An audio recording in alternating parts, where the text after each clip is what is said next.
Welcome to the Milan No-Till Virtual Field Day. This is one of the presentations in the Natural Resources Tour. I'm Dr. David Mercker, Extension Forester with the University of Tennessee. I'm located in Jackson at the West Tennessee Research and Education Center. The purpose of this presentation is to share some concepts with you about managing your forest to grow high-quality white oak timber. I'd like to begin with the standard. This is the standard. This is the goal of what we want to achieve. In an unmanaged setting, it requires about 80 to 120 years to grow trees of this caliber, but through forest management, sound forest management, we can accomplish the same in about 60 to 80 years. Now, the Latin name for white oak is Quercus alba. It is a species found only in North America, specifically the eastern half of North America. You can see the range here, but just because it's present in these states doesn't mean it's present in great quantities. If you look at the white oak concentration throughout the region, it looks something like this. In the highest density in Tennessee, you can see a couple clusters of high density in Tennessee. The Ozark region, Missouri Ozark region, has more white oak trees, but that's because their sites are very dry and rocky. So they grow more white oak, but we can grow better white oak trees and grow them quicker as well. So I have a few notes about oak species, all oak species in our region. A couple things. First, the number of oak trees are in decline. According to the U.S. Forest Service, the number of oak trees are in decline while the volume is increasing, and that might seem to be an oxymoron, but it's not if you think about it. What it's essentially saying is we have plenty of big oak trees, but we're low on smaller diameter trees, so we're concerned about the restoration of young oaks. But secondly, this decline in oak density is related to a couple things. Many landowners are switching over to a selective harvesting type system where just few numbers of trees are removed from the forest. This leaves a forest that is, it looks better certainly, but it doesn't really open the forest up enough to get sunlight down to regenerate the oak species that we need. But in addition, we've done such a good job suppressing fire through the Smoky Bear program and so forth that oak is a species that is somewhat dependent upon fire regimes, and so by removing forest, we're tending to encourage trees that are thin-barked and shade-tolerant like maple and beech and so forth. Now then, when I speak of oaks, there are broadly two different groups of oaks. There's the red oak group and the white oak group. To differentiate between those, if you look at the lobes, the end of the lobes of the red oaks, you'll see what are called bristle tips or whiskers, and that's characteristic of them. In contrast, white oak, the ends of the lobes are smooth or rounded. Now, within the United States, there's 78 different oaks that are native, and within Tennessee, we have 20 native oaks that are native to the state. And of those 20, 8 of them are considered to fall in the white oak group, And so very quickly, I want to differentiate the 8 different types of white oaks that we have in our region. And we begin with white oak, and the brief recognizable feature for white oak is that the lobes are very long and slender, kind of narrow lobes. It's distinctive, and the cap of the acorn is very warty. No other white oaks have lobes quite like that. Chinkapin oak is another. It's the only one that compares in quality to the true Quercus alba white oak, and it is substituted for white oak in many cases. The two other upland oaks that we have include the chestnut oak and the post oak. Now, we also have 4 bottomland white oaks as well. There's the swamp white oak, characteristic of a white underside of the leaf. We've got the overcup oak, and again, if you look at it, you'll see that the cap of the acorn actually encompasses the acorn itself, hence the name overcup. And the final 2 are the bur oak. The brief recognizable feature for the bur oak, of course, is its size of its acorn is very large, almost the size of a tennis ball, the largest of all acorns. And then swamp chestnut is real common throughout the river valleys and so forth in Tennessee. Locally, it's known as cow oak by some people. Now, getting back to true white oak, Quercus alba, the other thing that's unique about it is that the bark characteristics are quite diverse. It varies from a platy barked appearance, such as the tree on your left, to a blocky, kind of a corky-looking bark to the tree on the right. And the next question is, why the current prominence? Why is there so much interest in this species? And why has the value increased over the course of the last 5 years or so? And it comes down to bourbon and whiskey, basically. White oak is used for aging these products. In fact, here's a picture of several white oak barrels. And the reason why white oak is preferred for aging is because of the cells. If we take a look at that, white oak cells, particularly in the xylem that carries the water through the tree, have what are called tyloses. And tyloses are essentially outgrowths that plug the vessels of the wood and prevents water movement in the older wood after it reaches the age of about 5 years or so. You could liken it to hardening of the arteries. So on the right picture, you can see these vessels are completely plugged with tyloses, and therefore the bourbon can't permeate the wood. That's why it's preferred for that.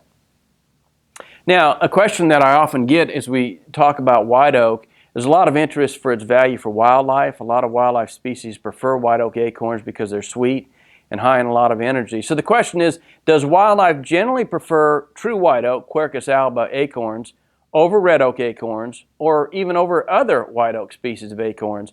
And I posed that question to our wildlife specialist, Dr. Craig Harper, and this was his response.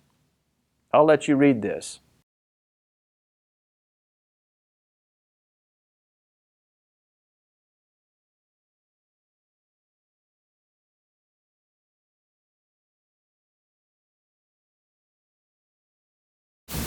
In other words, it doesn't really matter. Have oak trees in your forest and wildlife will take advantage of them. It doesn't have to be true Quercus alba acorns. So, moving on to the subject of managing your forest for quality white oaks, I've kind of broken this into early stages, middle stages, and late stages of the forest development. But I begin with some of the general silvicultural characteristics of oak. And so we look at a number of different subjects here. Regarding seed dissemination, you've heard it said that the nut doesn't fall far from the tree. And this is true for white oak acorns as well. They're basically carried by gravity and squirrels. That's how they're dispersed. And the squirrel is probably not going to carry the acorns much farther than about 50 yards from the tree. And so the offspring stay pretty close. Now, regarding seed dormancy, white oak acorns are unique in that they germinate in the fall of the year. In October and November, as soon as they hit the ground, you'll begin to see that radical or small root developing from the base of the acorn, and so they begin growing right away. If you've ever been in the woods in the fall of the year, maybe you've seen some of these little roots protruding. That's distinct from red oak acorns because red oak has to go through a dormancy period, a cold snap. We call it stratification in order to break that dormancy. Regarding the ecological strategy, oaks are slow starters. They're considered conservative as opposed to exploitative. In other words, some trees like tulip poplar, cottonwood sycamore invade sites very rapidly and grow very rapidly, but that's not the case with oak. It's sort of like the tortoise and the hare. Regarding longevity, though, oaks are very long-lived, so the slow starters typically live longer, and that's one advantage that it has in the long run.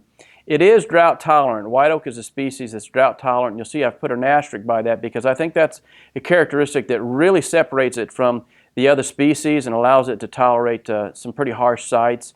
And regarding shade tolerance, they are intermediate in their tolerance, meaning they can tolerate some shade. The seedlings can tolerate some shade, but over the course of a day, they need a direct shot of sunlight at some point. That, of course, would be opposed to like a sugar maple or beech that can grow in shaded environments. And a few other points regarding the characteristics of oak trees. They're very good at stump sprouting. So when you cut down an oak tree, particularly smaller trees, say 12 inches and smaller, they sprout back pretty prolifically and can grow sometimes for many decades. Those sprouts can. The genetics, white oak trees are wind pollinated. So the male and female flowers are both located on the same tree. They pollinate better when you have several white oak trees around as opposed to a singular tree out in the middle of the forest. They do hybridize, so white oak will cross with chestnut oak to form the saul oak, S-A-U-L. And regarding fire tolerance, they are moderately resistant to fire, and that increases with age. So that's a characteristic that allows them to maybe endure longer than other thin bark trees might that aren't tolerant to fire. So regarding site requirements, white oak trees can grow on a variety of sites, and that's a good thing. They can grow on rich uplands, well-drained bottomlands, and even dry gravelly slopes. They are often found in pure stands, though, on the drier sites because not many other species can tolerate such sites. And they will grow on all aspects, meaning the aspect is the direction that a slope faces. So they can grow on north, south, east, or west. aspects, and even slope positions, meaning upper slope, mid slope, or lower slope. I want to spend some time on this particular visual. This is one of those take-home visuals that I want you to understand clearly. What we've got here is a graph, and on the x-axis, that horizontal axis, you'll see a continuum that goes from dry to wet sites, dry to wet sites. So think of this as like the porridge is too hot or too cold, and in the middle we've got the porridge is just right. And so in terms of moisture extreme, we say a site that's just right has mesic, it's mesic moisture conditions. So 4 different species are on here, and on the y-axis you see the word competitiveness. So this is a species' ability to be competitive on a site based on its moisture content in the soil. And so I want to begin with poplar, and you'll see a very narrow, strongly bell-shaped curve. And what that's saying is it suggests that poplar grow very well on the good sites. In fact, they dominate those sites. Nothing else can compete with poplar trees on those sites. We contrast that with sweet gum. It has a broader, kind of a flatter bell-shaped curve. And what that's saying is that sweet gum can tolerate dry sites to a certain extent. They can tolerate some wet sites, but they're not competitive enough on the mesic sites to outperform the poplar. Now then we get to the white oak. You see that kind of unusual shaped curve in the white oak. And you'll notice that it's skewed strongly to the dry site. And so what that's saying is that white oak is very competitive on the dry sites. On those mesic sites, poplar's going to outcompete it, and on the wet sites, sweet gum will. So it looks like this. In other words, sweet gum outcompetes it here. Poplar is going to outcompete it on these mesic sites, and this is where white oak dominates. And so the important point to remember here is that if you have dry sites, very little management is needed. White oak is going to perform fairly well on those dry sites, assuming they're present. On the good sites, on the better sites, more moist sites, you're going to have to invoke some forest management to make sure that the white oak can endure, otherwise they will be outcompeted. So let's look at some of the steps in managing oak, and I begin with in a young forest, in other words. We're assuming here that we're taking a field, an abandoned field, or maybe an abandoned pasture that's been retired, and you're going to plant it back to trees. Very quickly, some steps that you need to think about. Consider the site. First of all, you need a forester to match the site, make sure that the white oak can grow on those particular soils. But assuming they can, you've got to do your site preparation. Much like any other crop that we grow, we have to think about the fertility, the weeds that might be present, how do we get this site established, and included in that would be subsoiling. So these old fields and pastures typically are going to have a hard pan underneath them. It's very difficult for young tree seedlings to get established in soil that's compacted, and so you want to take a shank, an 18-inch single shank plow essentially, and run that down through the forest and bust up that hard pan to give the roots some opportunity to more looser soil essentially, so they can get started. I'm a believer in mixed planting, so I don't think it's advisable to plant strictly white oak. So plant some red oaks in with it, perhaps some poplar, maybe some cherry or trees like that as well, walnut if possible. And I like trainers. Trainers are faster growing trees, so about 25% of the trees should be something fast growing like a loblolly pine or a tulip poplar, maybe sycamore. And the purpose of these trees is to jumpstart, to force our oak to grow faster and taller to keep up. And then in addition, they kind of cool the site down, protect it from high winds and so forth. It's good to begin with large diameter seedlings. And when I say diameter, I'm measuring the root collar, where the roots essentially meet the stem of the tree, where it's soil line basically. The bigger the better. I like to see a half-inch caliper, if you can, on one-year-old seedlings. As far as spacing, the maximum spacing that we would recommend is a 10 by 10 spacing. That would give you 435 trees per acre. In other words, 10 feet by 10 feet, 10 feet within the rows, 10 feet between the rows. Tighter is better. 8 by 10 would give you about 522 trees per acre. And of course, tighter spacing, again, closes that forest up quicker and forces those trees to grow taller quicker as well. And as with most crops, you're going to have to undergo some herbicide treatments for the first 3 years, some bush hogging as well, just to make sure that the trees get their heads up above competing weeds. So we can plant in fields, but we can also plant back in woodland settings after a harvest. This is challenging. It's not done very often, and oftentimes the success rate is not encouraging either, but it does require some site preparation. So when you harvest, you create an opening in a forest setting. Normally there's thousands of seedlings already present that are ready to invade that site and overcome it, and you're trying to introduce a new tree into that setting. So you've got to control the competition to begin with, get it eliminated, whether it's through hack and squirt, cut down, treat with herbicide, maybe bring in a tractor and aerial spray things, or helicopter if it's large enough. The opening should have a minimum size of 1 1/4 acre. Larger is preferred, but the reason for that is, of course, that the adjacent trees will shade this in too quickly, and the little seedlings that you've planted won't have an opportunity to grow. So the bigger is better, and you're dealing with very large seedlings, 4 to 6 feet, in order to get their heads up and really begin growing. And because of that, it's labor intensive, can be expensive, and so you're probably looking at about a 25 by 25 foot spacing, or about 70 trees per acre. You can plant more than that, but you're going to have a lot of work to make sure that they survive. And then in addition, woody weed control would be needed. As vines begin to invade and other trees begin to invade, you've got to control those. In the lower right-hand portion of this picture, you'll see an 8-year-old oaks that were planted, and these happen to be red oak, but I think you get the point that they've had to do a lot of work to keep the competition down from that picture. Now, trees aren't always planted. White oak typically are going to come back on their own natural regeneration. And a few tips on that: if you rely on nature essentially to reseed the forest, prior to harvest, you're encouraged to have it, well, it's necessary to have advanced regeneration, meaning that the white oak need to be there and be present before the overstory trees are harvested. And the taller the better again. And so the rule of thumb is we like to see those advanced white oak seedlings to be about 4.5 feet tall.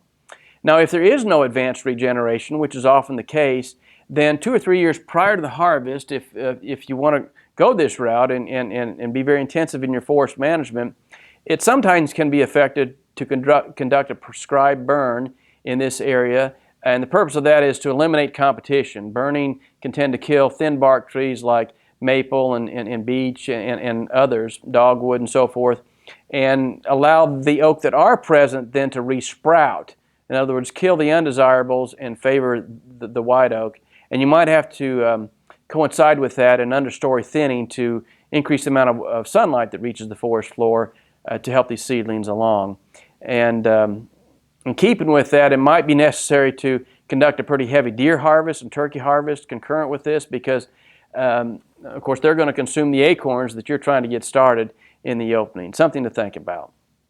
Now, as the forest grows, then we advance into what's called the intermediate operation, and this essentially is what do we do to the forest while it's growing to assure that our white oak trees are pushed through time and survive and make it to the very end. A couple things you need to consider is to favor the best trees. So as you begin thinning your forest, you begin identifying those crop trees early on and release them from competition. And so it's important that you maintain proper stocking. Stocking is simply a measure of the growing space in the forest. And foresters typically use this, they follow this table, the Gingrich stocking chart.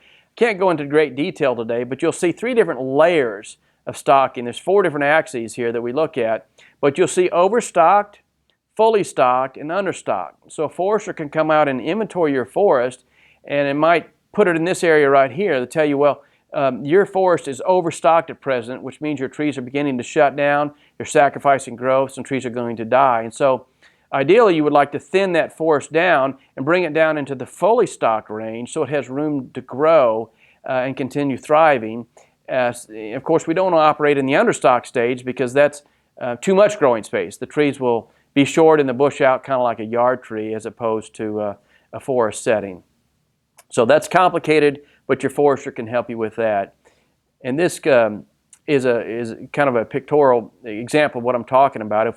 If our forest begins with a 10 by 10 spacing, so we have seedlings that look something like this, we would say it's fully stocked. But in time, of course, that forest is going to grow and it's going to become overstocked. So we would thin it out, and that would take us to this level. Post-sized trees that are well stocked, fully stocked, But then again, the forest grows and the canopy closes in and it becomes overstocked again. Growth rate shuts down. We don't want that. So we thin it out again. Now we've got pole-sized timber. You can see what's happening here. But even pole-sized timber is going to grow to the point that it becomes overstocked. I want you to notice what's happening to the number of trees. We began with 435 per acre. Now we're down to 100. And it's 100 of the best. So we thin it out again. And now we're down to 35 to 50 of the original trees, but even this forest grows and becomes overstocked. And at this point, it's time to regenerate the stand or clear cut it and start it over again.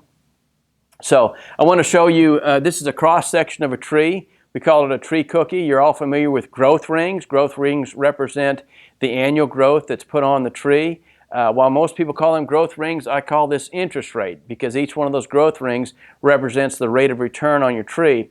And I want to point out on this particular white oak, you'll see how the growth rings have really been suppressed up until this point. Can you see how tight they are? In fact, I counted those growth rings and that represents 39 years growth. And so clearly you can tell that this stand should have been harvested, thinned out much earlier. Once they did finally thin it out, you can see the growth response. Notice what happens to the growth rings. It grows very aggressively. The rate of return increases, and it grows aggressively for a number of years, but it begins to slow down again. The forest is thinned again, and you'll see the response. And so that's where forest management comes in. Ideally, this should have been, it missed its first thinning, and the growth was compromised as because of that. So let's briefly talk about the final step then, and that's the harvesting of your white oak trees. Key to all of this is you want to choose harvest methods that let the light in. So we're not so much concerned about the mature trees. They're mature. You're going to harvest them and convert them to an income and then restore your forest back to a young forest again. So if you want to assure white oak for the future, we want harvest methods that let the light in because white oak is a species that really needs a lot of sunlight to flourish. And so there are 3 different methods that are acceptable for harvesting timber that would bring the white oak back, and that's clear cut, group selection, and shelter wood. So very briefly, you can see we all know what a clear cut is. Essentially, we're eliminating all the trees in the forest stand. But just because we've done that doesn't mean we're going to get an oak back, but it increases the likelihood, particularly if they were present beforehand. In other words, advanced regeneration, or we've left some oak trees around the perimeter of it or in the interior part of this stand so that the oak seedlings or acorns can be dispersed throughout this clear cut. But now clear cutting isn't acceptable for everybody, and so some people might want to go the shelter wood approach. Essentially, a shelter wood is a 2-stage clear cut. So we harvest all the trees per acre except for about 5 to 10 of the best quality oak trees that are found in the stand. We then let those trees produce seed and eventually produce offspring. Once we're satisfied that we've got a nice regenerating stand of oak seedlings, then you would come back in and clip off these shelterwood trees that were left previously. The third method then is group selection, and basically this is clear cutting on a more palatable scale. It's openings that are created smallest to be about 1.25 acres in size and larger. It has some benefits in that it does allow the forest to come back, create good wildlife habitat, but you still retain the other portions of your forest that's beneficial for aesthetics and recreation and other uses. Now, what I have here is this is a clear cut that was created by Roy Ward. He was the area forester or the state management forester at the Chickasaw State Forest at the time, and he created this clear cut. And what a lot of foresters say is it was big, it was ugly, and it was mine. And I want you to take a good close look at this. You'll see a stump that's in the middle of the clear cut and a sprout that's come off that stump, and there's the forester. Now watch very closely as we go through this, because this same forester and these exact same sprouts coming off this stump on the exact same site look like this 18 years later. And they look like this 25 years later. And they look like this 35 years later. I took 3 of these photos. So we began with something that looked like a disaster, but it came back to a very nice even age stand of oak timber. The forest is resilient, the forest is resilient, the forest is resilient. So here's the standard again, what we started with. Now what constitutes a standard? What is the standard? What establishes the standard? What is the perfect white oak log? It's a butt log, in other words the base log. It needs to be round or only slightly oval. It's normally 16 feet long and 24 inches in diameter at the top end of that log. It needs to be straight with only very slight taper. The grain of the wood needs to be straight. In other words, it's not spiraling. The bark doesn't spiral around the tree. And it should be uniform in color without rot, shake, or stain. Shake would be the separation of growth rings. And no defects would occur in the quality zone. So it's a pretty rare tree that fits this bill of being the perfect white oak log. Now regarding tree defects, these affect the value of the tree and what can be sold for high quality veneer and what goes for lower value pallets or railroad ties. But there are two different types of defects. There are surface defects. Those are the ones that can be seen. They're on the surface of the log, the exterior. The ones that sometimes sting timber buyers and loggers and landowners and foresters as well are those defects that are interior defects, those that aren't apparent until the tree is cut down and bucked up into smaller logs, and then you begin to see the problems that are inside the tree that affect its value. There are some clues that can help you determine whether or not the logs are going to have interior defects, and those are the following. If you're dealing with a poor site, if the trees are growing on a poor site, that's an indication that you might have interior defects. If there's been past fire, ground fires, people used to burn their woods off pretty regularly in a wrong way, very hot fashion, and damage the trees, and it might not be apparent until that tree's cut down. Livestock pasturing, particularly if it's heavy, can affect the quality of the lumber, as well as just over-mature stands, because over-mature stands will lead to trees with broken tops and open wounds, and this allows fungus organisms to invade and stain the wood. And then just an irregular bark pattern can sometimes tell the educated person that we've got problems with these particular trees. So here are the take-home messages of this presentation of managing for quality white oak. We want to begin with bigger seedlings. Start with high-quality, strong seedlings with a lot of energy reserves. We want to provide adequate sunlight to those trees, not only as seedlings, but as they mature and continue to grow. As you thin your forest out, select the desired crop trees early. Find your crop trees, those with good form, meaning they're straight, and good grade, meaning they don't have a lot of defects, and favor those trees through time. Push them through time. Release your crop trees carefully. Sometimes that's done pre-commercially. In other words, you actually go out and deaden trees or cut them for firewood or something like that. Sometimes it's done commercially if it can be. Naturally, you prefer to sell these smaller diameter trees if you can, but it needs to be done carefully. Remember too that management intensity must increase on better sites. So when white oak are growing on dry, perhaps south-facing slopes, not much management is necessary, but when they're competing with other trees on good sites, you have to enter your stands frequently and keep a good watch over your white oak trees to make sure that they advance. And then finally, as always, seek the assistance of professional foresters, whether it's a private consulting forester, a forester that works with the Tennessee Division of Forestry. There are industry foresters as well, and many county agents have a strong background in forestry too. So I leave you with this.